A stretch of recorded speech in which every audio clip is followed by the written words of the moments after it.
waiting. I really need software. Oh, there we go. So my name is Sandra Gregston. Here I am. I'm sorry that I am not being a little bit more scheduled with my lives. I'm all over the place. Sometimes it's 7 a.m., sometimes it's 8 a.m., sometimes it's on Thursdays, sometimes it's in the afternoon. Um, Please forgive me for that. If you like my videos, then subscribe and hit the bell, click on the bell button so you can know to be notified of when I do a live video. And I really do need to look into software.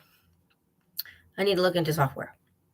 So earlier today, I took a lot of books with me, and it's really difficult for me to read right now because I'm grieving. I am in a lot of grief. I'm mourning the loss of someone that's very special to me. And it's really nobody's business what they think of me. It's really nobody's business if they think I'm not a good friend to this woman or I am a good friend.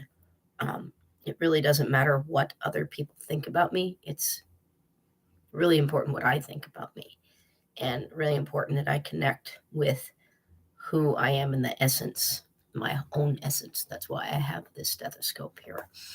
And my friend is dying, and it's very hard. It's very hard to see someone you love that is suffering. So it's really hard for me to read right now. It's really hard for me to concentrate. But I did take a lot of books with me when I went to the park earlier today. And this book, the author just passed away. I can't even pronounce his name. Thich Nat Han. It's called How to Live When a Loved One Dies. And I bought this book. Gosh, this is February. I'm going to say I bought that book back in December or maybe November. December 2021, because my friend got on hospice back in October 2021. And I saw her October 17th, but after that, I didn't know if I would see her again. I didn't know. So, and I did. I saw her 3 times in February. So I had a good heart-to-heart with her. And I was reading this book more. I was reading this book and the other book. What's the other book called? The Other Side of Sadness. I can't remember what the other book is called. The Other Side of Sadness, or the something side of sadness. Bontalo is the author's name. I can't remember how to pronounce his last name, but it starts with a B.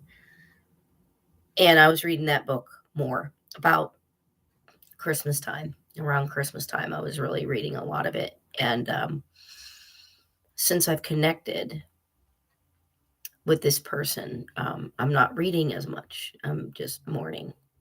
I'm just really mourning. So in order for me to come back to life, because I'm not dying, I'm still living, I am not ill, in order to pull me back into everything that life has to offer to me, I had to do a meditation. And this is about my life purpose. And I'm going to have to center and meditate daily.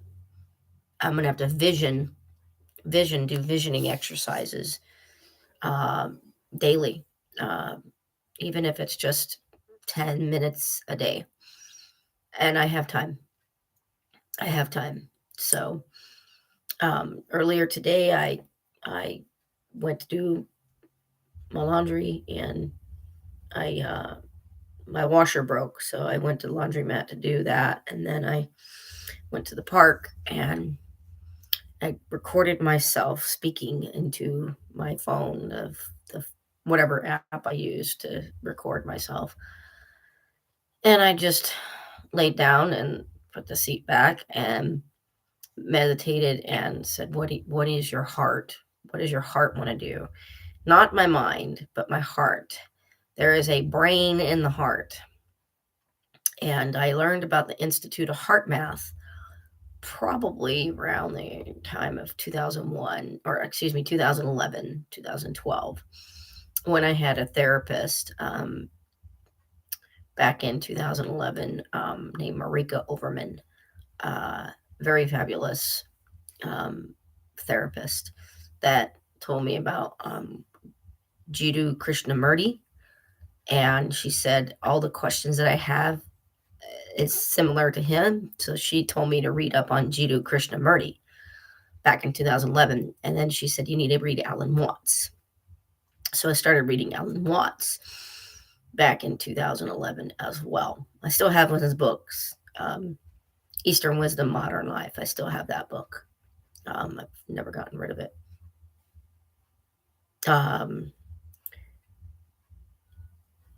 And I had to pull myself back into me because the grief is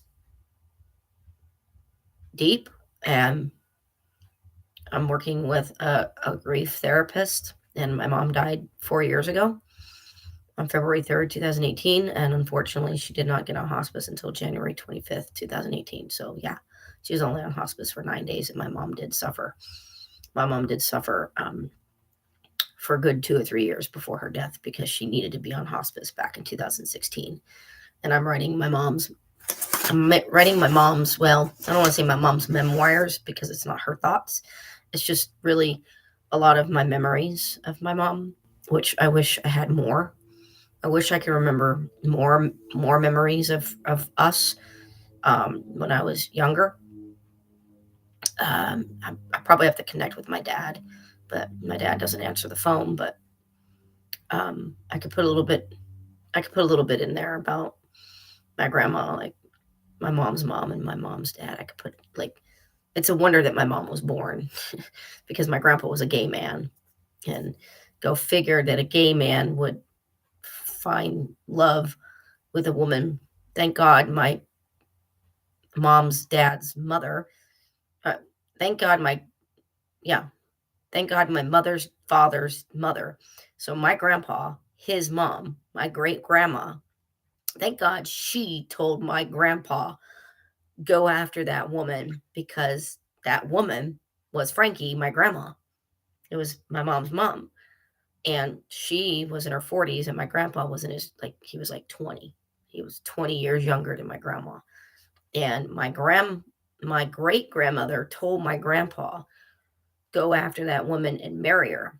And my dad told me this story. My mom never told me this story, but it's thank God that this happened, because if it hadn't, I wouldn't be here right now. Okay. I wouldn't be here right now. If my mom was never born, I would not be here right now. And that woman, I don't know if her name was, I don't know. My mom would know her grandmother's name. She would know her father's mother's name. Dolores, I don't know. Delilah, I don't know. Maybe Dolores, I don't know. But my mom's not here. I can't ask her. But my dad told me the story. And he said, your grandpa married Frankie because his mother pushed him to marry her because Frankie had a small inheritance. Now, back in those days, I don't know when it was, in the 40s, back in the 40s, $20,000 was a lot of money. But now $20,000 isn't really anything. So he married my grandmother, and I don't know how long they stayed married. I don't know. I never really sat down and had long discussions with my mom. I mean, I did, but not in my 30s. My 30s was not a good decade for me, and I regret that. But by the time my mom was born, grandma and grandpa were already separated. They were better friends than lovers.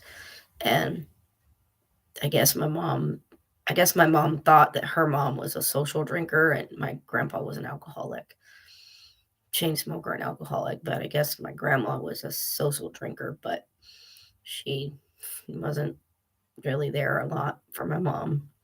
She would leave my mom home alone, in the 60s. My mom grew up in the 60s. She graduated high school in 1970, Wilson High. So in Long Beach, Wilson High, that's where she went. And my mom said, "Yeah, Sandra."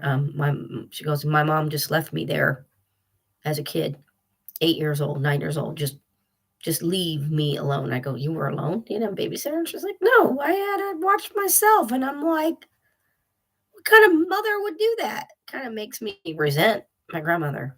Like, what kind of mother were you? And I don't remember her because my grandma died when I was 3 from a drunk driver. So that was a little segue I wasn't planning on talking about, but um, in order to get back to the land of the living for me, I had to go center because I really don't think I need to be, I don't think I have to try as hard as I am to find my life purpose. Like I'm really feeling like I'm putting in a lot of effort to find my life purpose. And I feel like I'm putting in a lot of effort to to live the way my friend, she was my life coach. She was. I lost 80 pounds through her, and then I gained some weight back. Um, I was not held accountable. You need an accountability partner. That works every day. You need an accountability partner. That's why AA and NA works, because they call it a sponsor, but it's an accountability partner. That's why you say, "I feel like eating." If you're an overeater, you have a sponsor. "I feel like I want to eat." You call that person before you do it. And that's why it works. Um, so I feel like I'm putting in a lot of effort to try to not only please this woman, because she taught me so much, but I feel it's going beyond pleasing her, and it's like trying to find my life purpose, and it's like I'm putting in a lot of effort, and I think I need to back up and just kind of fall into my heart, and it'll show up if I just allow. Like, you got to get out of the way, you got to get out of your own way to find your way through life, because this video is going to go on LinkedIn. It's going to go on my LinkedIn account page. And I'm going to shift into a little bit of a career segue.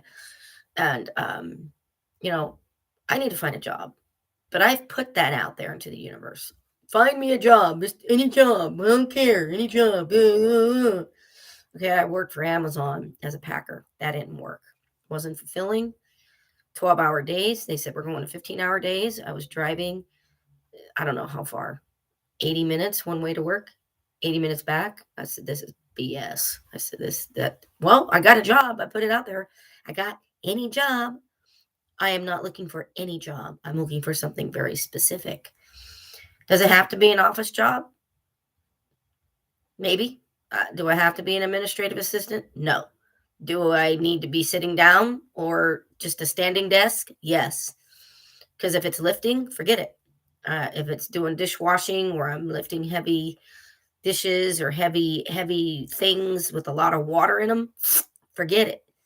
I'm not going to be hurting my back to where I'm lifting heavy aprons like I was at Panera Bread. I was working at Panera Bread for a little while, and I went there because somebody told me, "Our daughter's working at Panera Bread. Maybe you should work there too." Well, no, no, no. I know who I'm not, and I'm not a fast food worker. I'm not that person. It does not work when you send out to the universe, "Just get me any job." It never works. You might last, like, I don't know, 2 or 3 months, but it's not going to take you to where you want to go. So I don't think I have to be a life coach or health coach to influence people to live better lives. I really don't. If I do, great. If I do become a life coach and a health coach, and it just unfolds naturally that way, great. But I don't think I have to. Like, it's like in my heart of hearts, I really don't think I have to do that. But there are certain things that I really want to do and influence people. And this came about from that meditation that I did earlier today. I went to the park to just basically walk around and be with my mom because I really feel that I need her presence in my life. And it is in my life. She's in here, she's in my heart. But there are some times where I talk to her and I really have a long conversation with my mother. And I know it's weird, but I feel closer to her now than I did when she was alive. And that's not just because she had dementia, Alzheimer's. She forgot who I was about 3 months before she died. She forgot who I was. She didn't know who I was. And it was a brief period of time. So I don't know how long it lasted, 5-10 minutes, but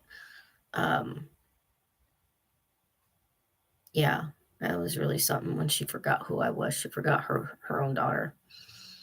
Um, so healthcare or I don't want to say healthcare, but I really have a soft spot for people that are low income, but it's not low income, it's the income gap.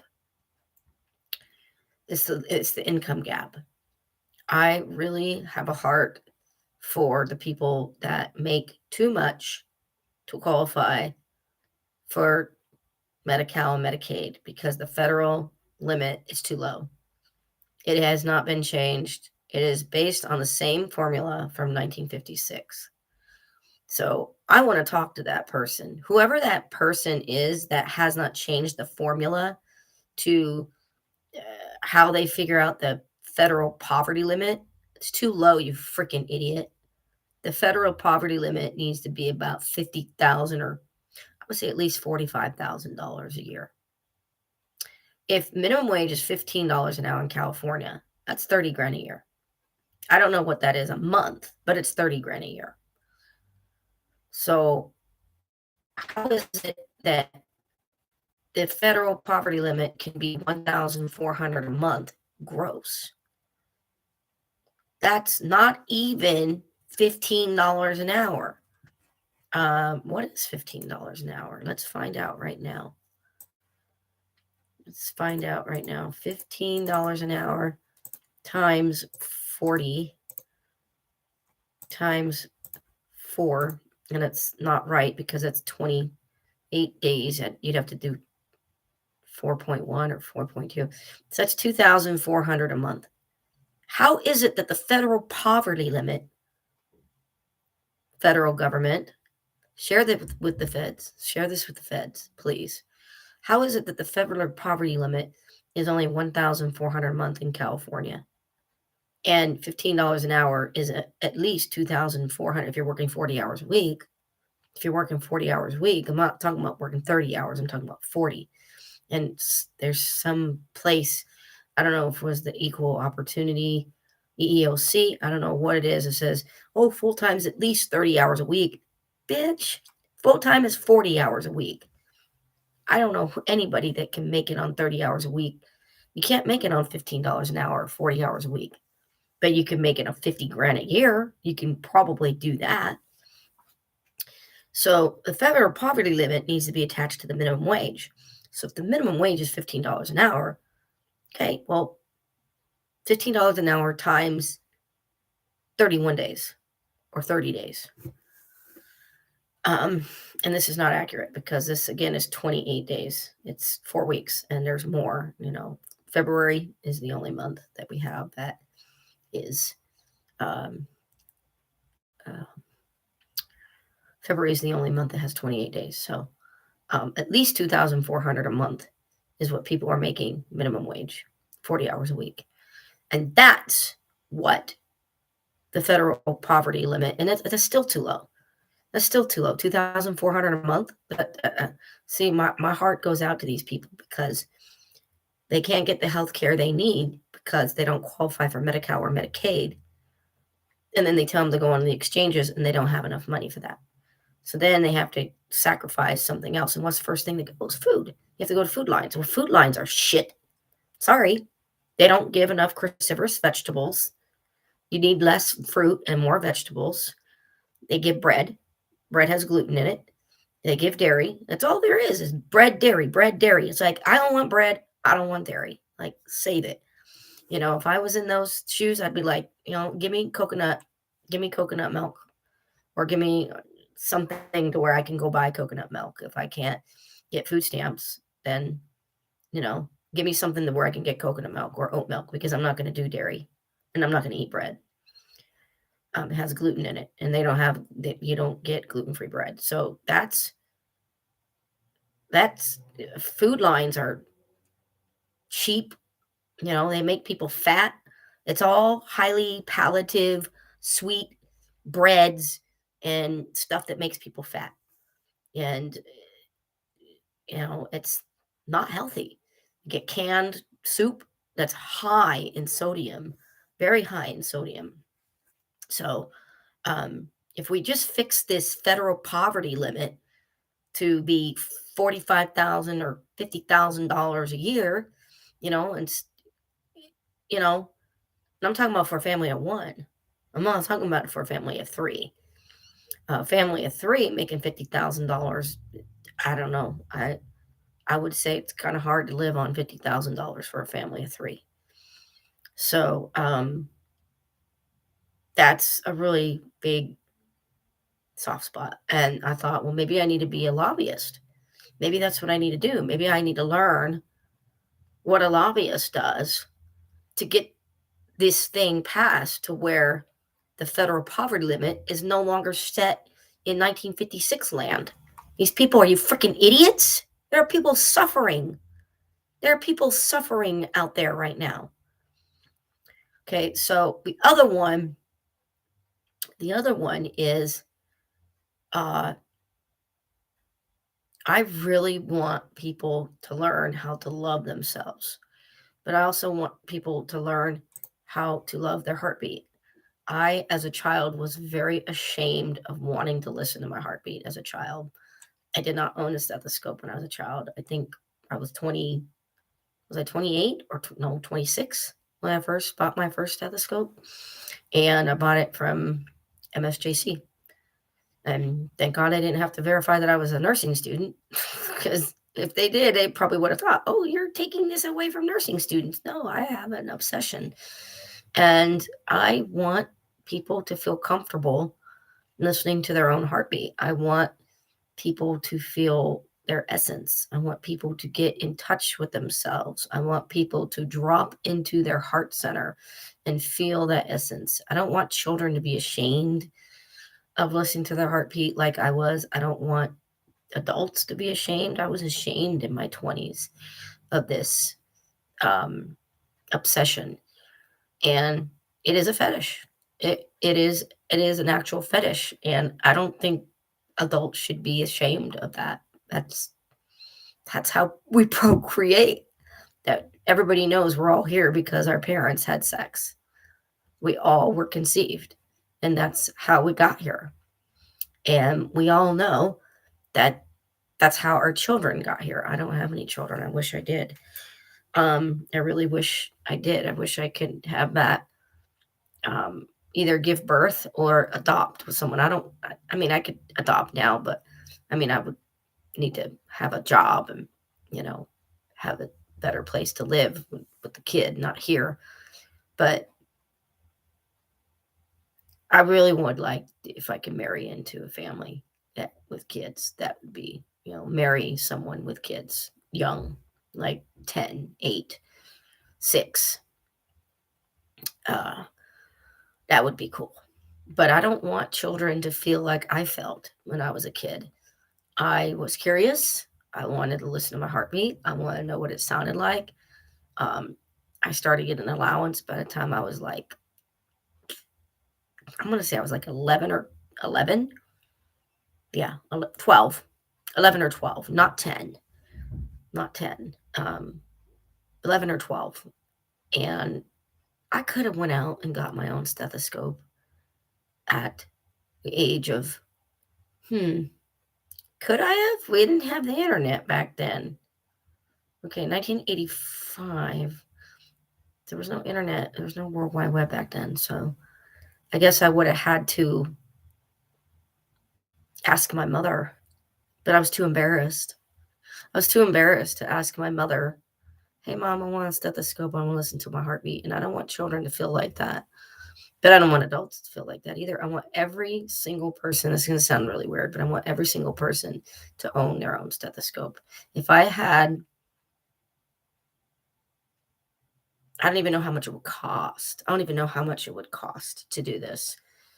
Would it cost $10 million for every single person on earth to get their own stethoscope? I'm talking about babies too. Um, if there's a baby that's out there, an infant that's like 1 year old, get one for them and, maybe play with it with them so they feel comfortable with it.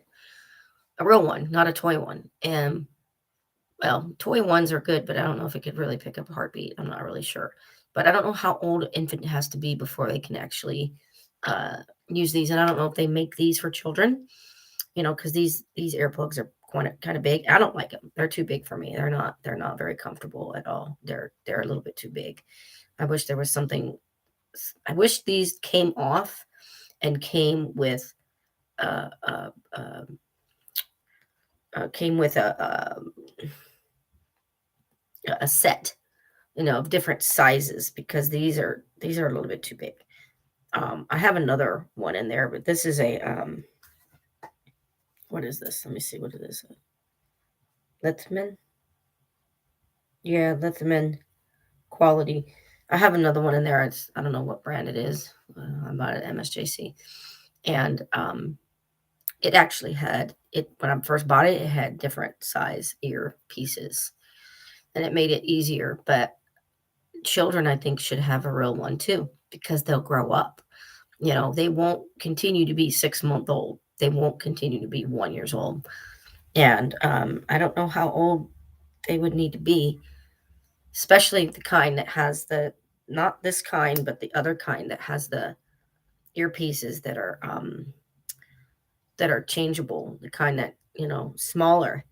How old would they have to be to safely put that in their ear so they don't hurt their little tender because they're small? These are infants, these are children and toddlers.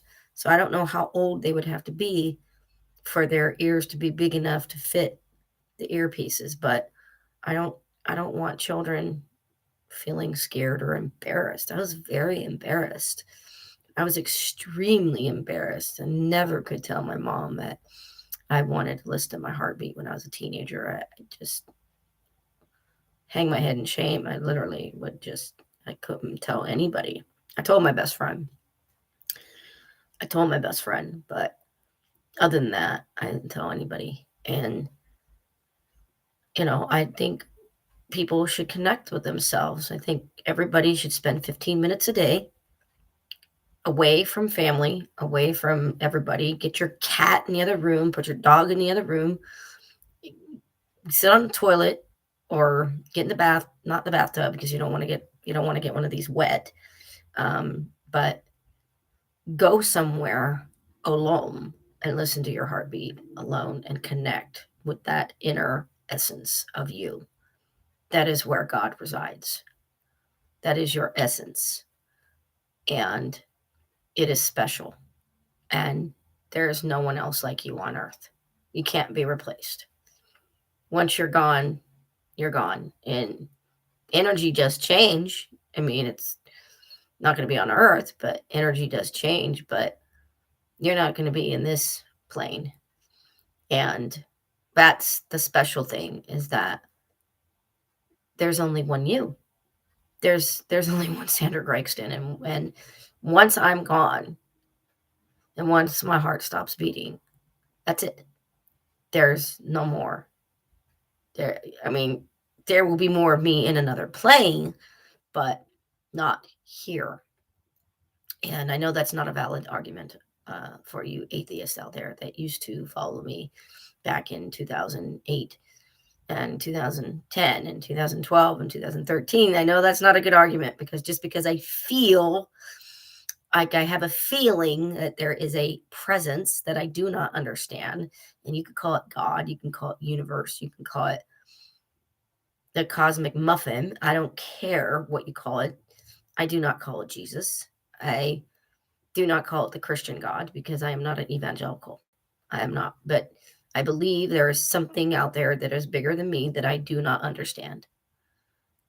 And maybe someday we will understand it. Maybe we will someday understand what that is. But for right now, we have a filler word, and it is called God. And I do not like that word because there's so many evangelical Christians here. So for me, God exists right here. And I want everybody to, if I had 10 million or 20 million dollars, I would buy everybody on earth a stethoscope. And I would encourage everybody to listen to their heartbeat, including children, and encourage families to listen to each other's heartbeats.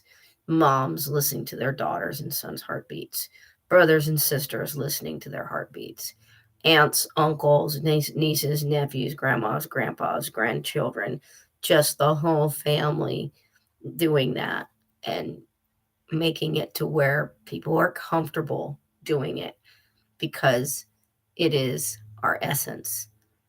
It is us. That is the truest us that there is. And why do doctors get to have such an intimate relationship with their parents, but we don't get to have an intimate relationship with our own family members? Why do doctors get to be so intimate with somebody, with the patient, but we don't get that intimate with our families? Doctors get very intimate because they ask personal questions about your health. And oftentimes, you don't get very intimate with your family members until they are dying. And then all this truth starts to pour out of their souls. All this truth, that what you wanted to do. And you never tell there's never someone on their deathbed that says, I wish I would have worked more. I wish I would have put in more work hours. I wish I would have stayed away from the family. I wish I would have worked. I wish I would have worked 60 hours a week instead of 40. Nobody ever says that. Everybody always says, I wish I would have spent more time with you. I wish I would have read more to you. I wish I would have cut my hours back at work. I wish I would have not worked Saturdays so I can be with you and take you to the park and da da da. Everybody wants more time with their family, and I wish I had a family. I'm a Cancer. My astrological sign is Cancer, and Cancer is ruled by the breasts and by the womb. So Cancer is all about family. And for now, I have to consider my friends family, and I do not have a lot of friends. I need to make more friends. I need to find a group of people that like to listen to other people's heartbeats, and go on meetup.com and find that. I'm sure it exists. Everything else exists. Everything else exists. It's amazing how much stuff we got out there. It's freaking, I'm sure that if you liked to bathe in chocolate pudding and you found that relaxing, there would be a group for that. um so that's what I want. I want everybody to connect to their heartbeat and to realize there's only one of you and you're special. There's never going to be another one of you. And I want everybody to realize their worth. And I want everybody to realize that heartbeat is special. And you don't need to be ashamed of it. It would be cool if other people would feel comfortable enough to falling asleep to their heartbeat. I remember going to Marika Overman and talking about this with her.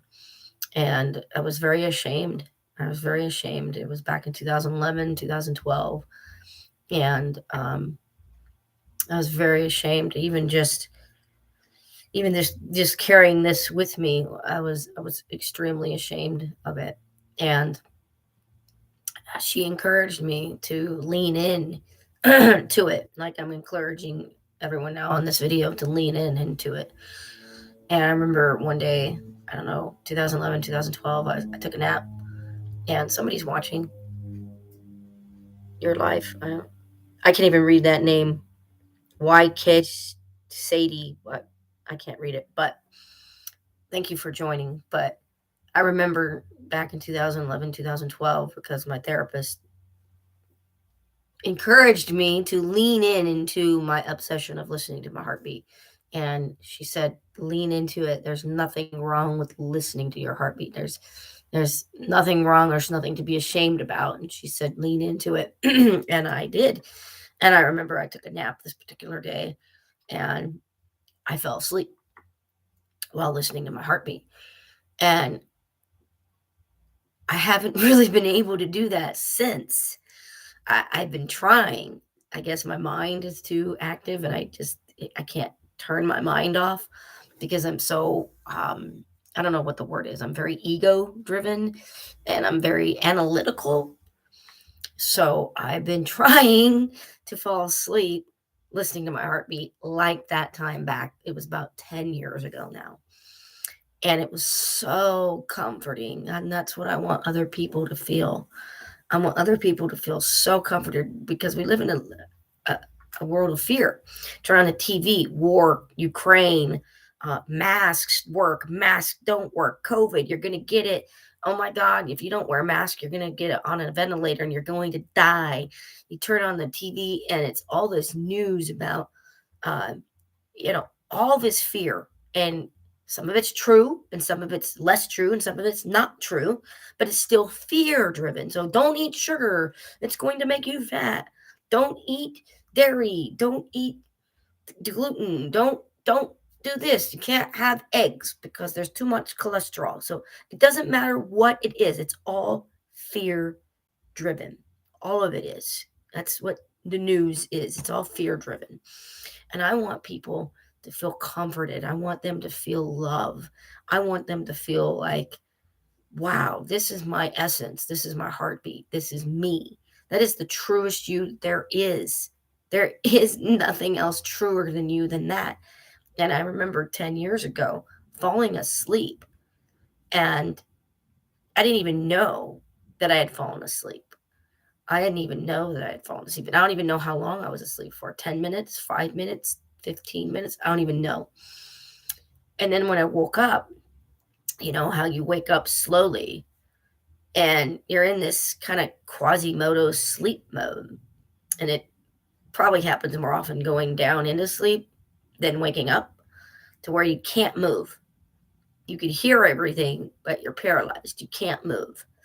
Well, I remember waking up listening to my heartbeat, but I didn't know what the noise was. I didn't know what that boom, you know, I didn't know what the banging was. It was a constant. And I remember thinking in my mind, what's that noise? And I was like, I don't know what it is. And I would drift off. And then I would come to, and I remember, what's that noise? And then I would drift off, and then I would come to, but I was never fully awake until, I don't know, I guess my mind was curious about what that noise was. And then once I woke up, before I opened my eyes, I went, oh, I know what that is. That's my heart beating. And once I realized what I was listening to, my mind dropped to my heart and my essence was literally in my heart. I was fully aware of my heart. There was nothing else that existed. There was no Sandra. There was no ego. There was no, I'm a woman. There was no, I was in my 30s at the time. So I can't even tell. I guess I was like 35, 36, 37 years old at the time. So there was no ego. There was no, I'm laying in bed. There was no, I'm in California. There was no, I'm a woman. I'm 36 years old. I'm, I'm, laying down at midday. I'm tired. There was none of that. It was just heartbeat, and that was it. And I was enveloped in this womb of love and comfort. And I couldn't sustain that awareness where the only thing that existed was heartbeat. There was no ears, there was no eyes, that there wasn't that I wasn't thinking of my hands. It was just pure consciousness when I was in that state. And I have been trying to fall asleep listening to my heartbeat. And I've been trying since, I don't know, 3, 4 years ago before COVID. And I, I, I feel relaxed, but I don't fall asleep. And I guess I'm just trying too hard. I guess that's what it is. I guess I'm just trying too hard, but I would really like it if everybody had their own stethoscope and just 15 minutes a day. Just get away. Do not be around your family because they will try to talk to you. They will try to interrupt you.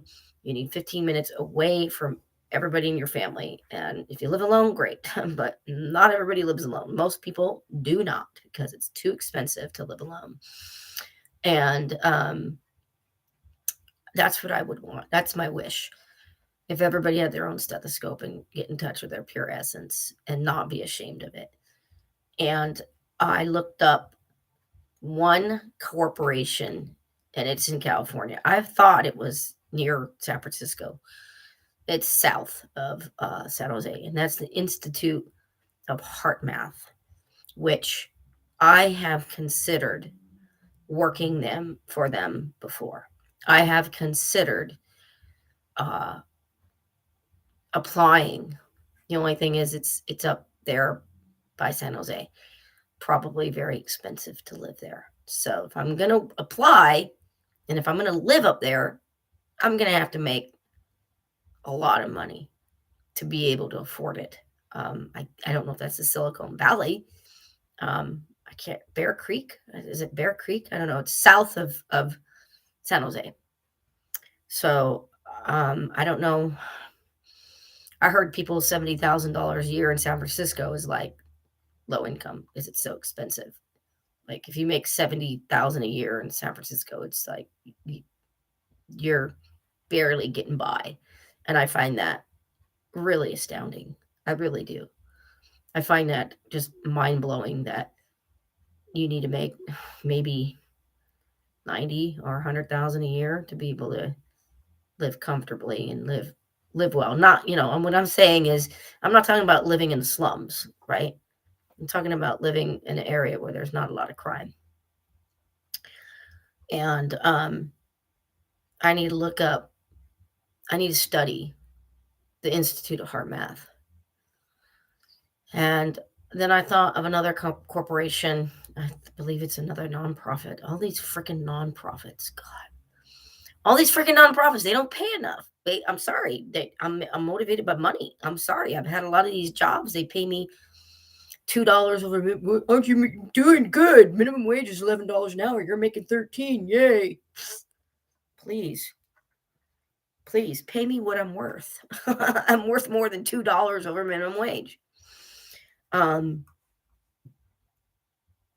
the other corporation that I thought of, it's not a corporation, I believe it's a nonprofit. I think I believe the Institute of Heart Math is a nonprofit too, if I'm not mistaken. But the other place that I was thinking of, which I was thinking of more working for them like 10 years ago, because 10 years ago I was more into mental health and peer support and helping people with their mental health, which now it's like, yeah, I'm too far down the field of psychiatric meds. I am anti-psychiatric meds because for me, I believe they do more harm than good. So I'm never going to tell someone, talk to your doctor about that medication, because the psychiatrist will tell you have to be on the medication forever. And that's a bunch of malarkey. I don't believe that at all. I have seen people on medication and it just, they're like, they have their brain is numb, they can't do anything. And I'm like, oh, this is helping people? Really? This medication where they're just that's helping people? Really? We want to do that to society? That's what we want to do?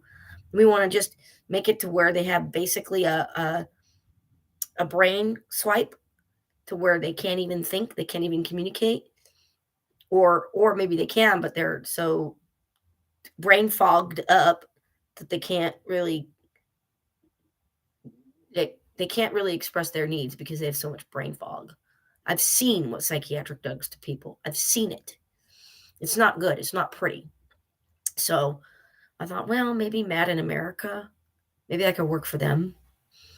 But I don't know. I don't know. I'd have to really research them, and I don't know where they're based out of. That's weird. My humidifier's on. I don't know why. I haven't had water in it in a long time. So those two things is what came up when I meditated. When I meditated, those two things came up. Now there was some other stuff that came up, but I don't remember them. So what you remember is, I think, the important things. So maybe I need to be working in a nonprofit, like I believe the Institute of Heart Math is to get people into the brain heart coherence and start doing the meditations that they have. And they have a whole lot.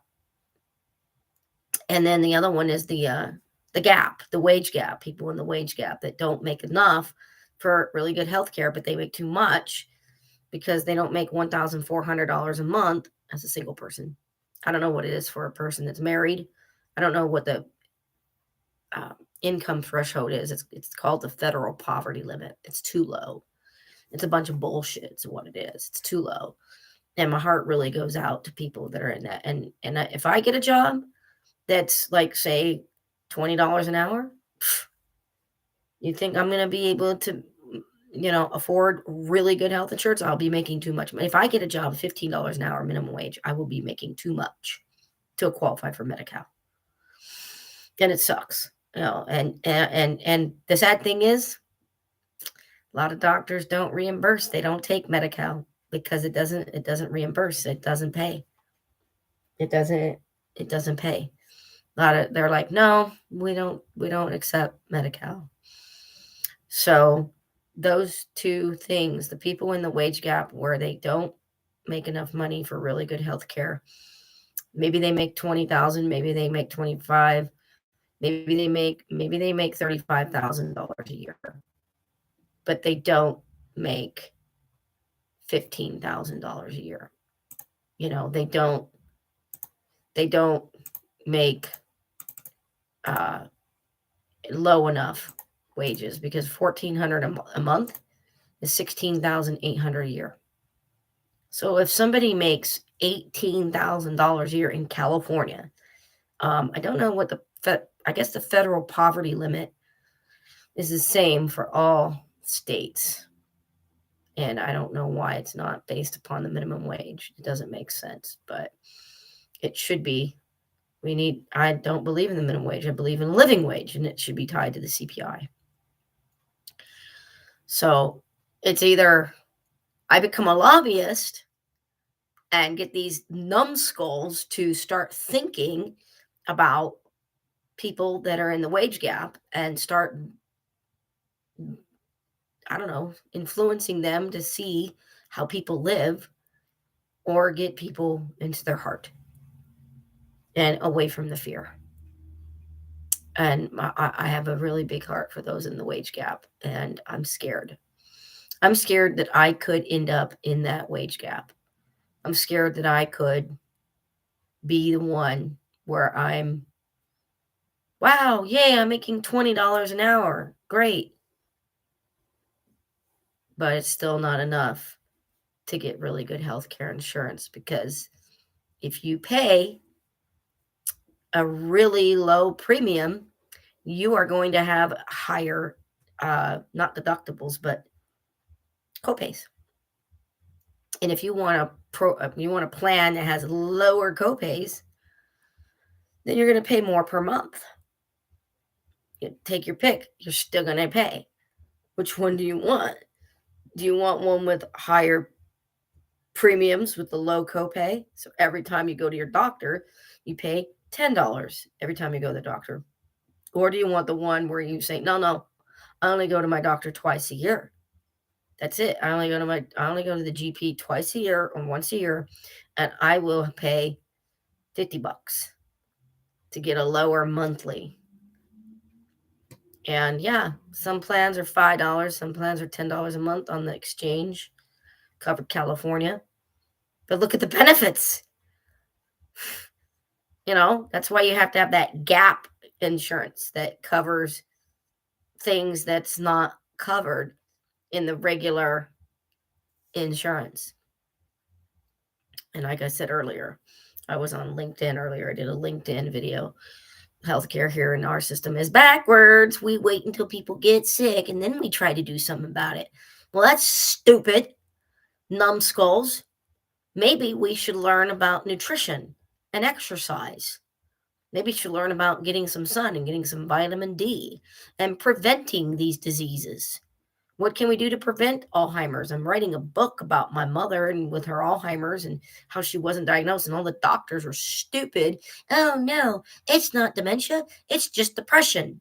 Really? You want to live with me for about 6 months? You want to live with my mom for 6 months? And then you can say it's just depression. Then you can say it's just anxiety. Because anxiety and depression doesn't do that. My mom was suffering. It was horrible. In the middle of writing this thing, I wrote it.